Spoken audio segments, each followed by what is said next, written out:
అమ్మా, యాక్సిడెంట్ అయిందని ఫోన్ చేసావు. మీరు ఓకే కదా? మీరు ఓకే కదా అని యాక్సిడెంట్ చేసిన ఆవిడని అడుగుతూ ఉండారు, కానీ లోపల చావుతో పోరాడుతుంది ఎవరో తెలుసుకునే పని లేదా మీకు? ఎవరది? ఎవరా? నీ మొగుడి పెళ్ళాం, మా అమ్మి అనన్య.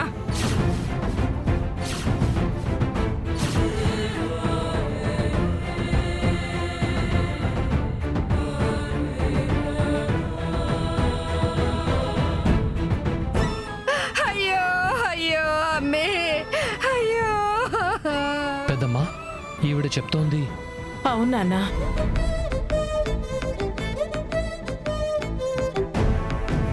అసలు ఇలా ఎలా అయిందో కూడా తెలియటం లేదు. ఎట్టా అయిందో మీకు తెలియకుండా ఎట్టా ఉంటది? రోడ్డు మీద అమ్మి కనపడగానే అవకాశం దొరికింది, అట్టు తొలగించుకుందామని అనుకున్నారు. అదే మీరు అమలు చేసుండారు. కాంచనా, నోరుంది కదా అని వాగితే మర్యాదగా ఉండదు. ఏమనుకుంటున్నావు? అనన్యని మా ఇంటి నుంచి పంపించేసినప్పుడే తను మా ఇంటికి పరాయి మనిషి అయిపోయింది. అలాంటి దాన్ని అడ్డు అనుకునే అవసరం మాకు లేదు. కావాలని ప్రాణాలు తీసే మీలాంటి విషపు బుద్ధులు మాకు లేవు.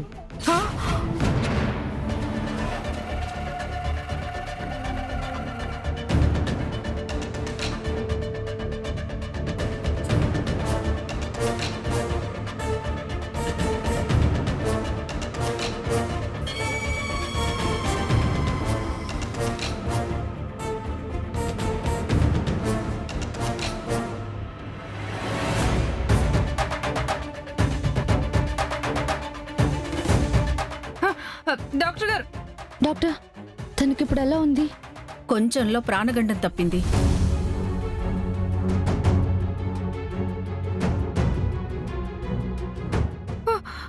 అమ్మయ్యా. తలకి గాయం చిన్నగానే అయ్యింది. కాకపోతే కారు బలంగా గుద్దడం మూలంగా కాళ్ళకి సంబంధించిన నర్వస్ సిస్టమ్ చాలా డ్యామేజ్ అయింది.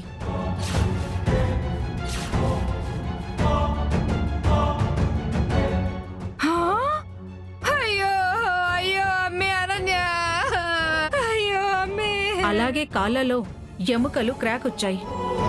ఇప్పట్లో ఆవిడ నడవడం చాలా కష్టం.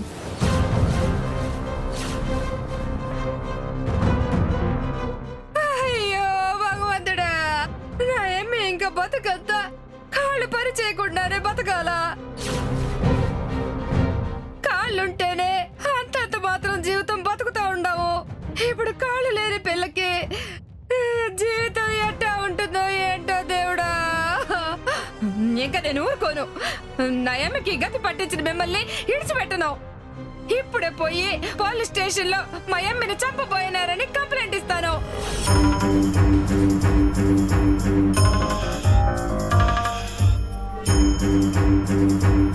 పిన్ని గారు, అత్తయ్య గారు కావాలని చేసిన యాక్సిడెంట్ కాదండి, ఏదో తెలియకుండా జరిగిందని చెప్తున్నారు కదా. ఇప్పుడు మీరు పోలీస్ కంప్లైంట్ ఇస్తే విషయం అనవసరంగా మరింత పెద్దదవుతుంది. అంటే ఏందమ్మి నువ్వనేది? మా అమ్మి కాళ్ళు పోగొట్టుకుని వికలాంగురాలు అయిపోవడం నీకు చిన్న విషయంలో కనబడతా ఉండదా? వీళ్ళు మా అమ్మిని చంపబోయి ఉండారు.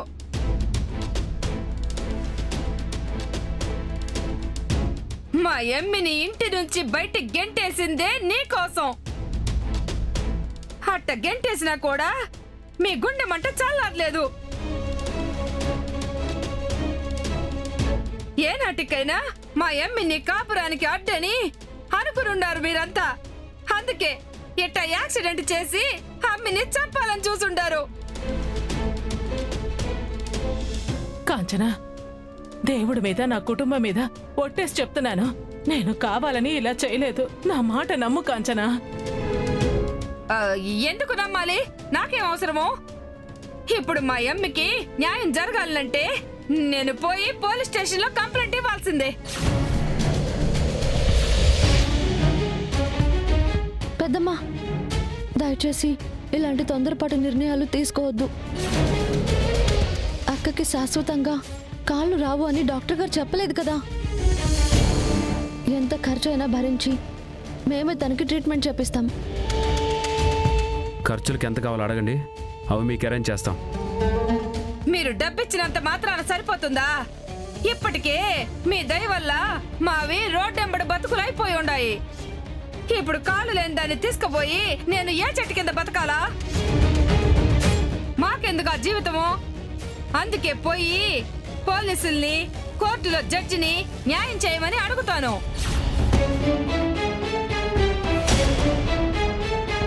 కాంచన, ఒక్క మాట సూటిగా అడుగుతాను, సమాధానం చెప్పు. ఇప్పుడు నువ్వు కోరుకుంటున్న న్యాయం ఏంటి? మేమేం చెయ్యాలని నువ్వు ఆశిస్తున్నావు? మా ఎమ్మిని మీ ఇంటికే తీసుకుపోవాలా?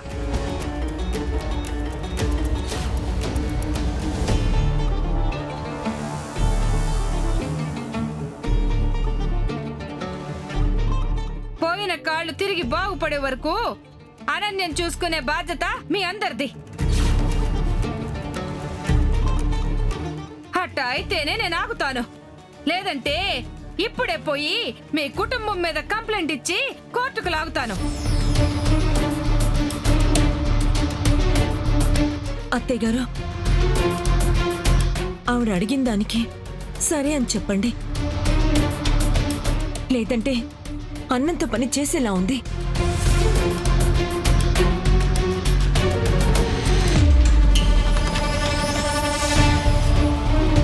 సరే, నువ్వు కోరుకున్నట్టే అనన్యని మా ఇంటికి తీసుకెళ్ళి తనకి కావలసిన ట్రీట్మెంట్ జరిపిస్తాం.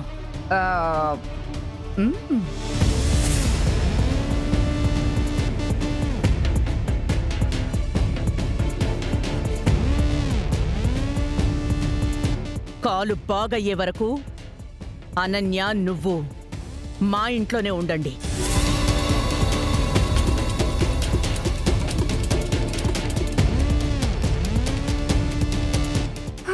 అయ్యో అనన్య, అనన్య, అమ్మే,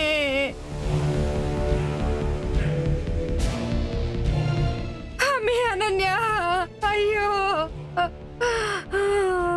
అమ్మే, అయ్యో.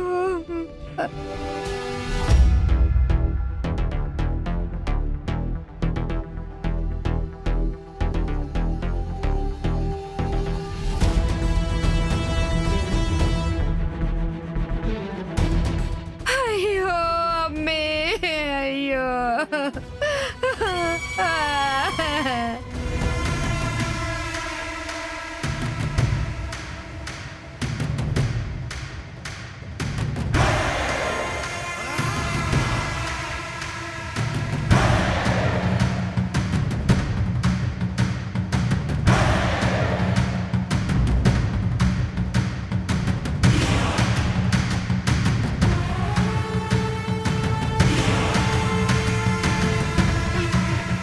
అమ్మి, అమ్మి, కళ్ళు బయటికి వెళ్ళిపోయి ఉంటారు గాని ఇంకా కళ్ళు తెరువమ్మి. లే లే, లే, లే.